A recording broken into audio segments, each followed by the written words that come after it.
A little girl trying to see the world through the eyes and the glasses of the cultures, the normalities and traditions that have been set before her. But have you ever tried to put grandpa glasses on a newborn babe before? No, I didn't think so. Go to school, they said.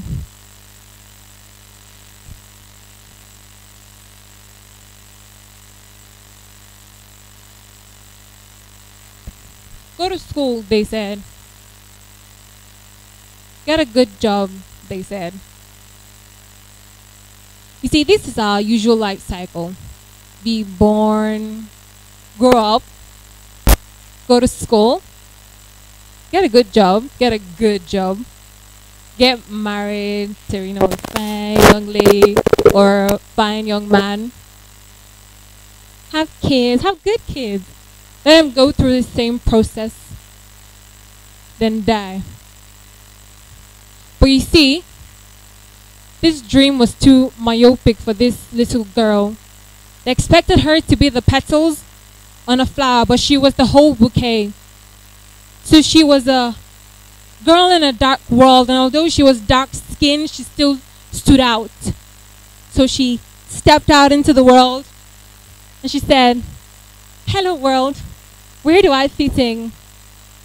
And the world looked at her and said, "What are your talents, little girl?"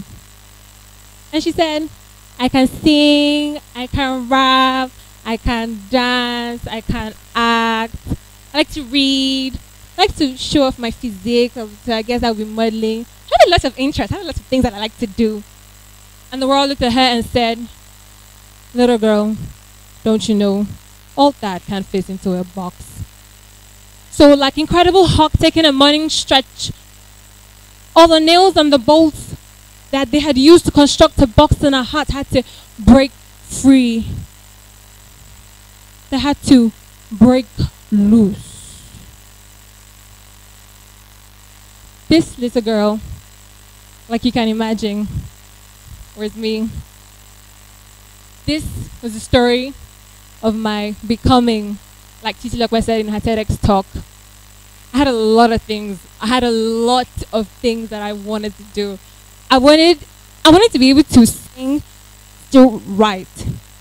I wanted to be able to act and still dance. I wanted to do things that lawyers did because I liked books.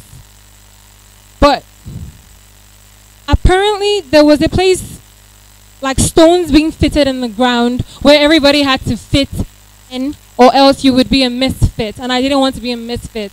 I wanted to belong somewhere. I wanted to have a place in this world because that was the only way I could make it in this world, and I needed to make it in this world.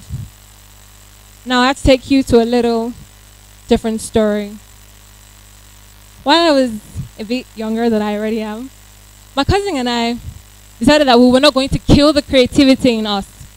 We were going to showcase our talents, our creativity. We're going to keep going at it despite what they were saying to us. And then we had an audience. Our audience was my mom, my dad, our uncles and our aunts. It was the whole family basically.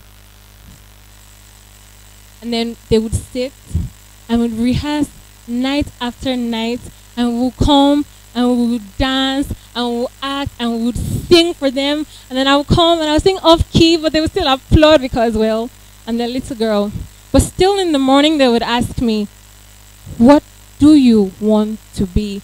First of all, presupposing that I couldn't be who I was already. How is it that there was nothing that could fit in everything that I wanted to do in one place? Why did I have to find a dream that had already been built, but not specifically for me?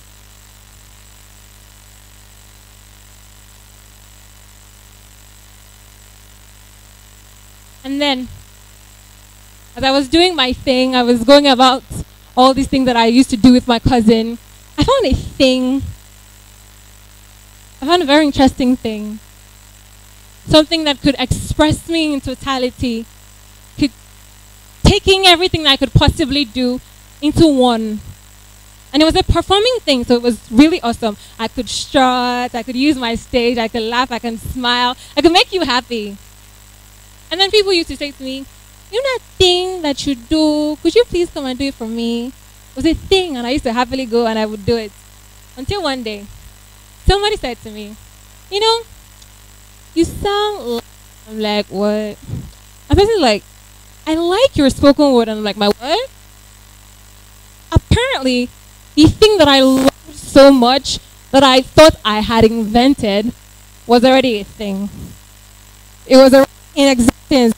And I went on the web and I found that there was a whole world of people that had broken through the box, that understood that my creativity needed expression. It didn't need to die. I had a way to create fireball with fire from my hand, but I couldn't produce fire from my hand, so how could that have been possible? See, you're here at TEDxUnilag, and they're saying to you, break through the box. Break through the box, resurrection, insurmountable, insubordination. Who are you to defy what we've already defined as the customs?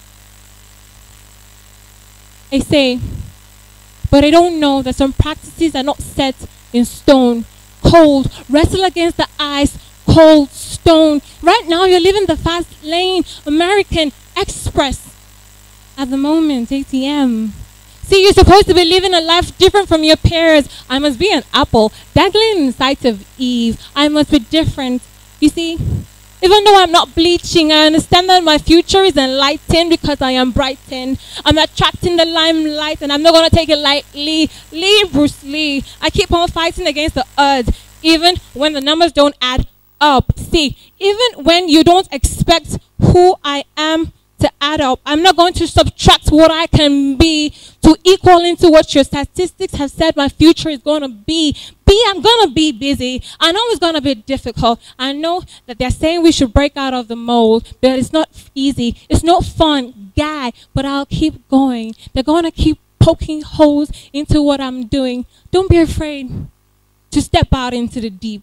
You see, after most people hear me, they come and say, hi, oh my God, you're like so deep. And I'm like, well, did you really get all of my lines?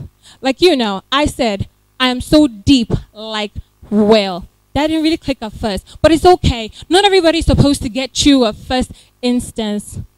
You're supposed to be higher. I said, different from your peers. I must be an apple. I cannot be among the rest. So don't go to sleep. It's not time for you to dig a grave for yourself.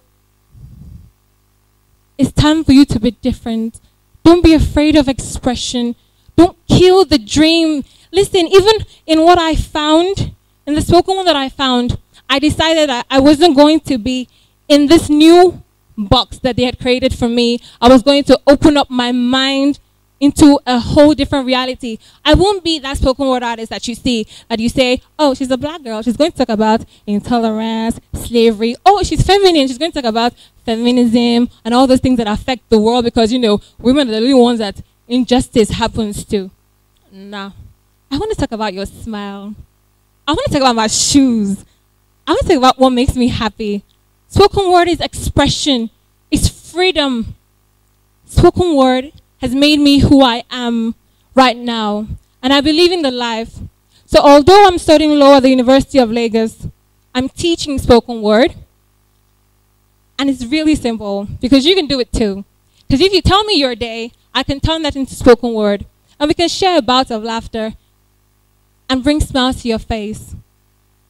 What is it that you're trying to do but seems to be no way for expression in this world? Listen, I am the one female that never got delivered because I cannot be in box. I am outbox, no spam, and don't be afraid to be just like me. How many of you are willing to step out into the deep and come and meet me afterwards and say, hey, I really felt that? Because I see a whole crowd of people here who are different from the norm. Thank you.